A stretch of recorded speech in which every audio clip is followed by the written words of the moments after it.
हां, अंश अंश पूर्ण नाव सांग. अंश मोहन माने. तू किती दिवस इथे सहकार्य करतोस? रोज त्याचबरोबर तुझे किती सहकारी असतात इथे आहे काय मी अजून आहेत, आता ते गेले घरी. घरी? मग काय वाटतं तुम्हाला ह्या स्पर्धेबद्दल? खूप आनंद होतो. हां, आमची हौस असते म्हणून आम्ही येतो इथे. किती वाजेपर्यंत तुम्ही असता तरी रात्री? काल 2:30 वाजले होते आम्हाला, खूप उशीर झाला. हां, तरी आम्ही घरी शिव्या खाऊन सुद्धा आम्ही आज येतो. अतिशय सुंदर. नमस्कार मंडळी, मी अमोल स्वागत करतो तुमचं माझ्या कोकणवारी यूट्यूब चॅनलमध्ये. तर मंडळी, जसं आमचं कोकण जगात भारी आहे ना, तसंच कोकणामध्ये क्रिकेट देखील भारी खेळलं जातं आणि कोकणामध्ये अनेक ठिकाणी क्रिकेटच्या स्पर्धा या आयोजित केल्या जातात. तर आमच्या मालगुण, गणपतीपुळे, निवेंडीमध्ये पंचक्रोशीत अनेक अशा नाईट अंडरमच्या क्रिकेट स्पर्धा होतात. पण यंदाचं वातावरण बघितलं तर थोडं थंडावलेलं आहे. का कोणास ठाऊक, कारण अजूनसुद्धा कुठे स्पर्धा झालेल्या नाहीत. परंतु यंदाच्या वर्षाची सुरुवात ही खरं तर GPLने होणार आहे, ज्या स्पर्धेची वर्षभर वाट बघितली जाते. अशी गणपतीपुळे प्रीमियर लीग पर्व 7 दिनांक 10 फेब्रुवारीपासून सुरू होणार आहे. तर मंडळी, ही स्पर्धा जी आहे अतिशय भव्य दिव्य अशी स्पर्धा चंडिका मित्रमंडळ मानेवाडी यांच्या वतीने आयोजित केली जाते आणि गेली 6 वर्ष अतिशय जल्लोषमय वातावरणात ही स्पर्धा पार पडते. यंदाचं 7वं पर्व आहे आणि त्या निमित्ताने मित्रांनो मी आलो आहे गणपतीपुळ्यामध्ये. आता वाजलेत 12 वाजलेले आहेत. एकंदरीत या स्पर्धेची पूर्वतयारी काय झाली, मैदान कसं आहे आणि कशा पद्धतीने इथे व्यवस्था आहे, हे मी तुम्हाला या ब्लॉगच्या माध्यमातून दाखवण्याचा प्रयत्न करणार आहे. तर मंडळी, तुम्ही बघू शकता अतिशय सुंदर अशी ही खेळपट्टी आहे. गेल्या वर्षीची खेळपट्टी अशा पद्धतीची होती, परंतु या वर्षीची खेळपट्टी थोडासा बदल केलेला आहे. तिची जागा चेंज केलेली आहे. पूर्व पश्चिम अशी ही खेळपट्टी असणार आहे. आणि त्यानंतर मित्रांनो इकडे असणार आहे बैठक व्यवस्था, म्हणजे जे मान्यवर जे येणार आहेत त्यांच्यासाठी, सर्व प्रमुख पाहुणे यांच्यासाठी सुंदर अशी बैठक व्यवस्था इथे असणार आहे. व्यासपीठ असणार आहे इथे सगळे मंडळी बसणार आहेत. त्यानंतर इकडे ट्रॉफी वगैरे ठेवण्यासाठी बॉक्स ठेवलेला आहे. त्यानंतर त्याच्या बाजूला तिकडे त्या साईडला असणार आहे स्कोरर आणि कॉमेंट्री करणारी सर्व मंडळी असणार आहेत. आणि संपूर्ण मैदानाचा विचार केलात ना तर गणपतीपुळ्यातले जे व्यावसायिक आहेत किंवा पंचक्रोशीतले जे व्यावसायिक आहेत त्यांनी या स्पर्धेला भरभरून अशा शुभेच्छा दिलेल्या आहेत. तर प्रत्येक व्यावसायिकाचा इथे बॅनर लागलेला आहे. अशा पद्धतीने हे मैदान सुंदररीत्या इथे तयार करण्यात आलेलं आहे. त्याचबरोबर ती सुंदर अशी विद्युत रोषणाई, अजूनही काही काम बाकी आहे, ते थोडं काम इथे पूर्णत्वाकडे नेलं जातं आहे. चंडिका मित्रमंडळ यांच्या वतीने खूप सारी मेहनत घेऊन या स्पर्धेची तयारी चाललेली आहे. आता मी तुम्हाला फ्रंट कॅमेऱ्याने दाखवतो कशा पद्धतीने काय इथे झालेलं आहे.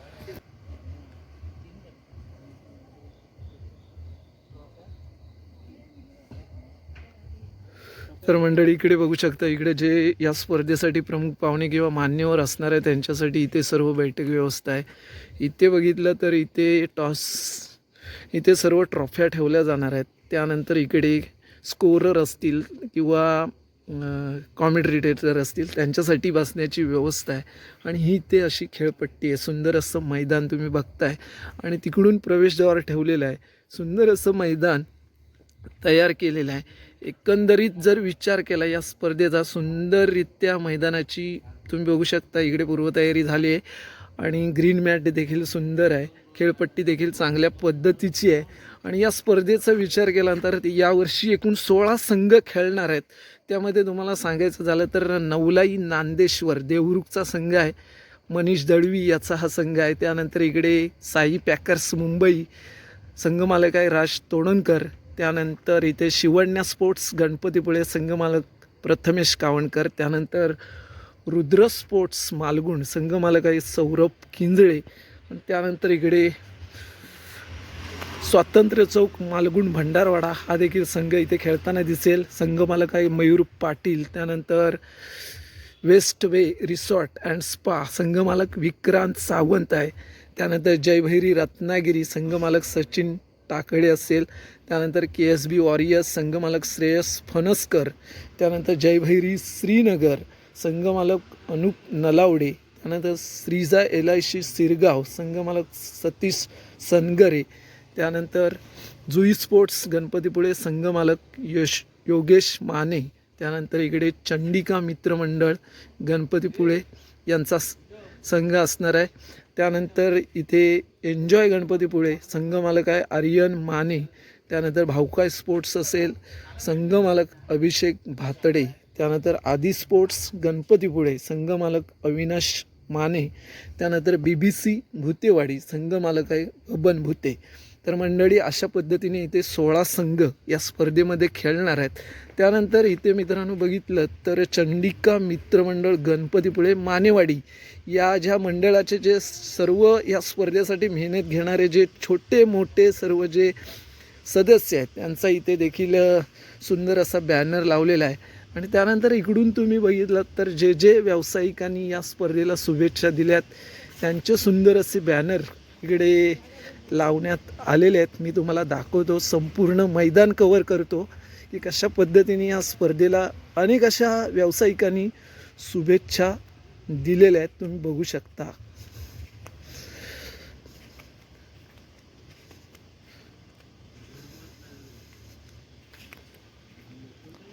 त्यानंतर मंडळी या ठिकाणी बघू शकता प्राचीन कोकण 500 वर्षापूर्वीचं जे कोकणी जीवनमान या ठिकाणी पाहायला मिळतं, त्यांचा देखील इथे बॅनर आहे. त्यानंतर मॅजिक गार्डन यांनी देखील या स्पर्धेला भरभरून असं सहकार्य केलेलं आहे.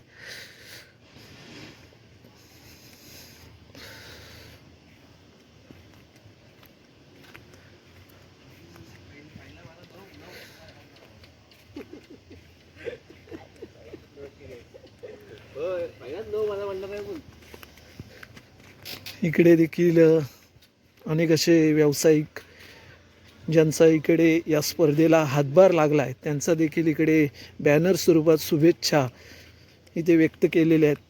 तर मंडळी अशा पद्धतीने या संपूर्ण स्पर्धेची तयारी इथे पूर्णत्वाकडे जाते.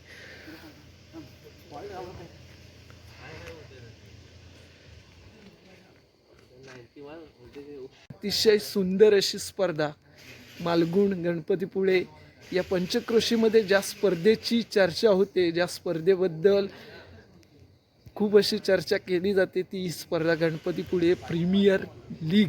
आणि या स्पर्धेसाठी खूप अशी मेहनत असते ती चंडिका मित्रमंडळ मानेवाडी आणि त्याचबरोबर ती त्याच्यापेक्षा पलीकडे जाऊन सांगायचं तर पिंटू गावणकर हे या स्पर्धेसाठी मुख्य आयोजक म्हणून काम पाहतात. कारण त्यांच्या माध्यमातून इथे संपूर्ण नियोजन आयोजन असेल संपूर्ण मेहनत ही घेतली जाते आणि ही स्पर्धा.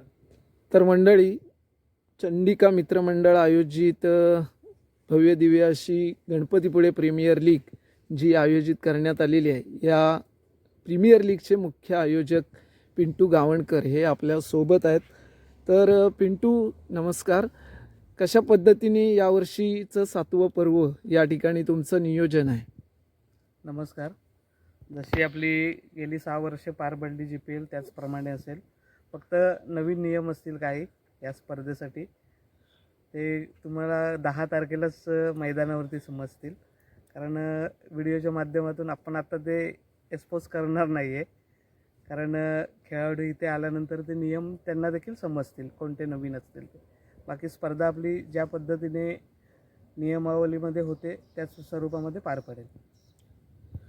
तर एकंदरीत स्पर्धेमध्ये संघ किती खेळणार आहेत? यावर्षी आपण प्रथमच 16 संघ खेळवतो आहे मैदानावरती.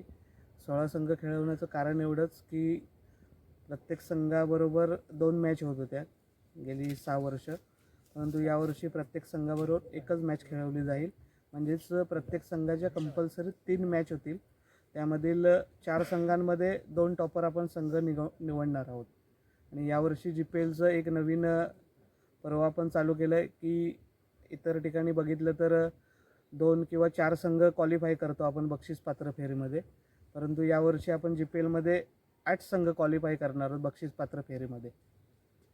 अतिशय चांगली अशी बातमी तुम्ही या ठिकाणी दिलेली आहे. म्हणजे सर्व संघांना इथून नाराज होण्याची कोणतीही प्रकारची संधी तुम्ही ठेवलेली नाहीत. तर सर्व संघ नक्कीच तरी इथे आपला खेळ दाखवतील आणि त्या क्वालिफायमध्ये पोहोचण्याचा प्रयत्न करतील. परंतु हे सगळं करत असताना पिंटू, ही जी स्पर्धा तुम्ही आयोजित करतात यासाठी किती दिवस आधी तुमची मेहनत असते? आता बघायला गेलं तर 1 ते 1.5 महिना असतेच आपली रेग्युलरली. दरवर्षी एवढे दिवस लागतात मेहनत घेण्यासाठी, कारण मैदानच आपण तसं बनवतो. आणि या मैदानाचा विचार केला तर 2007मध्ये मी पहिली टुर्नामेंट ह्या मैदानावरती भरवले. गणपतीपुळ्यामध्ये नाईट ट्रॉफी झाली असेल तर 2007मध्ये. त्यानंतर कारण बघायला गेलं तर हे मैदान आमचं होम ग्राउंड आहे चंडिका मानेवाडी संघाचं. तिथेच गेल्या वर्षी आणि यावर्षी देखील स्पर्धा होते. त्यामुळे या मैदानावरती अगोदरच्या 4 पर्वांमध्ये किंवा 5 पर्वांमध्ये जी मेहनत घेतली गेली त्याच्यापेक्षा दुपटीने या मैदानावरती मेहनत घेतो आहे आम्ही. तर मंडळी, कशा पद्धतीने या स्पर्धेसाठी मेहनत घेतली आहे हे पिंटूने सांगितले. परंतु हे सगळं करत असताना तुम्ही जेवढा वेळ देता त्याचबरोबर तुमच्या सहकाऱ्यांचा वेळ कसा, तुम्हाला कितपत सहकार्य आहे? सहकाऱ्यांचा बघायला गेला तर 100%मध्ये 90% तरी सहकार्य असतं. कारण इथे आम्ही कामं करत असताना आपण जी पाठीमागे पोस्टर बघितलं त्यामध्ये कामं करत असताना मोजकेच त्या चेहऱ्यामध्ये मोजकेच जण आहेत की आता या टायमिंगमध्ये देखील ते दिसतील तुम्हाला की या मैदानावरती आहेत. म्हणजे जेणेकरून ही जी लोकं आहेत किंवा हे जे माझे सहकारी आहेत त्यांचेच कुठेतरी माझ्याबरोबर माझे 100% असतील किंवा त्यांचे 99% असतील. तर आता जे चेहरे दिसत आहेत, वाटल्यास तुम्ही व्हिडिओमध्ये देखील घेऊ शकता, हेच चेहरे या मैदानावरती जास्त करून मेहनत घेत असतात दिवसभर. अतिशय चांगली माहिती तुम्ही दिली. त्याचबरोबर ती पिंटू, आज ही स्पर्धा जी आहे गेली 6 वर्ष तुम्ही भरवताय, हे गणपतीपुळ्याचं नाव हे चर्चेमध्ये तुम्ही आणलं आहे. तर ह्या नावासाठी गाववाल्यांचा या स्पर्धेला कसा सपोर्ट असतो? गाववाल्यांचा तर 100% म्हणण्यापेक्षा 1001% चांगला सपोर्ट आहे. कारण त्यांच्या सहकार्याशिवाय मी एवढ्या मोठ्या स्पर्धेला हात घालू शकत नाही. कारण हे बॅनर बघितलं किंवा हे फक्त आपण ॲडव्हर्टाईजसाठी लावले नाही, या सर्वांचं मोलाचं सहकार्य आहे. यांच्यामुळे मी पुढच्या कारण या वर्षीचा विचार केला तर याच वर्षीचा मी विचार करत नाही स्पर्धा भरवत असताना. यांच्या भरवशावरती मी पुढचं पर्व देखील आखून ठेवलेलं असतं की मला पुढच्या वर्षी काय नियोजन करायचं आहे. यावर्षी जे नियोजन मी केलं आहे त्यापेक्षा अजून 20% किंवा 30% या स्पर्धेमध्ये वाढवायचं आहे. त्यामुळे आमच्या गाववाल्यांचं किंवा इतर बाहेरून देखील आपल्याला स्पॉन्सर स्वरूपामध्ये देणगी येत असते, त्यांचं देखील चांगलं सहकार्य आहे या स्पर्धेला. आणि गणपतीपुळे GPLचं एवढं नाव झालं आहे की फक्त समोरच्या व्यक्तीला नाव सांगितल्यानंतर अमाऊंट सांगण्याची गरज लागत नाही, आपल्यापर्यंत ते अमाऊंट पोचली जाते. अतिशय सुंदर माहिती दिली. त्याचबरोबर ती आता ही स्पर्धा गणपतीपुळ्यात आहे, तिथली लोकल माणसं जी आहेत, प्रेक्षक आहेत, ते इथे येऊन बघू शकतं. पण ज्यांना ही स्पर्धा घर बसल्या बघायची त्यासाठी तुम्ही कशा पद्धतीने नियोजन केलं आहे, काय? त्यांच्यासाठी आपण 5 दिवस सामने लाईव्ह स्वरूपामध्ये ठेवलेत. त्यानंतर आत्तापर्यंत मी म्हणजे मी कोणत्या स्पर्धेला नाव ठेवणार नाही. प्रत्येक म्हणजे एवढ्या मी स्पर्धा बघतोय, पण त्या स्पर्धेमध्ये लकी ड्रॉ काढला जातो. म्हणजे जेणेकरून एक कुपन फाडलं जातं, त्यानंतर बक्षीस दिलं जातं. परंतु आपण गणपतीपुळे प्रीमियर लीगचं एक वैशिष्ट्य आहे, गेल्या वर्षीपासून चालू केलं आहे. प्रेक्षकांना घर बसल्या आपण स्मार्ट वॉच देतो आहे आणि फायनलच्या दिवशी देखील कोणतं ना कोणतं चांगलं सरप्राईज असेल ते तुम्हाला त्या दिवशी समजेल. परंतु गेल्या वर्षीपासून आपण या स्पर्धेला यूट्यूब लाईव्हद्वारे स्पर्धा बघत असताना आपण प्रत्येक किंवा ज्याची कमेंट चांगली असेल त्याला आपण गेल्या वर्षीपासून स्मार्ट वॉच चालू केलं. अतिशय सुंदर अशी माहिती दिली, धन्यवाद. तर मंडळी, हे होते गणपतीपुळे प्रीमियर लीगचे मुख्य आयोजक पिंटू गावणकर. त्याचबरोबर त्यांची ही सगळी मंडळी आहेत. छोटे मंडळी, हे इकडे पुढे नाव काय तुझं? हां, अंश. पूर्ण नाव सांग. अंश मोहन माने. तू किती दिवस इथे सहकार्य करतोस? रोज. त्याचबरोबर तुझे किती सहकारी असतात इथे? आहे काय मी अजून आहेत, आता ते गेले घरी. मग काय वाटतं तुम्हाला ह्या स्पर्धेबद्दल? खूप आनंद होतो. हां, आमची हौस असते म्हणून आम्ही येतो इथे. किती वाजेपर्यंत तुम्ही असता तरी रात्री? काल 2:30 वाजले होते आम्हाला, खूप उशीर झाला. हां, तरी आम्ही घरी शिव्या खाऊन सुद्धा आम्ही आज येतो. अतिशय सुंदर अशी माहिती या मित्राने दिले मंडळी. तर पिंटू जसं क्रिकेटसाठी स्वतःचा वेळ देतोय, स्वतःचं इथे सगळं काही खर्च करतोय, म्हणजे वेळ ही महत्त्वाची गोष्ट आहे. कारण वेळ घरच्यांना सगळ्यांना मॅनेज करून द्यावा लागतो. त्याचबरोबर त्याच्या क्रिकेटवर असणारं प्रेम ही ते दिसून येते आणि त्या प्रेमापोटी आणि आपल्या गावासाठी, गावाच्या नावासाठी ही GPL स्पर्धा इथे आयोजित केली जाते. त्याचबरोबर ती ही छोटी छोटी जी मुलं आहेत त्यांच्या वाडीतली ती पण या स्पर्धेसाठी मोलाचं असं सहकार्य करतात. म्हणजेच काय तर मंडळी, या GPLला जसं चंडिका मित्र मंडळ इथे मेहनत घेत आहे, त्याचबरोबर त्याच्या मागे अनेक असे सहकार्य करणाऱ्या व्यक्ती आहेत, गावातील असतील किंवा गावाबाहेरचे असतील. त्या सर्वांच्या सहकार्यातून ही स्पर्धा 7व्या पर्वामध्ये इथे संपन्न होते. तर मंडळी, तुम्ही देखील या स्पर्धेचा आनंद घ्यायला 10 फेब्रुवारी 2026 पासून 14 फेब्रुवारीपर्यंत नक्की या आणि गणपतीपुळे प्रीमियर लीगचा आनंद घ्या. तर मंडळी, अशा पद्धतीने ह्या संपूर्ण स्पर्धेची तयारी इथे झालेली आहे. थोडक्यामध्ये तुम्हाला मी ही स्पर्धेबद्दल आणि या मैदानाबद्दल माहिती दिली आहे. आत्ता फक्त तुम्ही 10 तारखेला या आणि या स्पर्धेची सुरुवात कशी होईल ते देखील बघा आणि त्यानंतर पुढे जे सामने असतील ते देखील तुम्हाला बघण्याचा आनंद मिळेल. तर आत्ता हा ब्लॉग मी इथेच थांबवतो आहे. तर मैदान, इथलं नियोजन, आयोजन हे तुम्हाला कसं वाटलं मला कमेंट करा आणि व्हिडिओ आवडला तर लाईक करून शेअर करा आणि GPL बघायला नक्की या.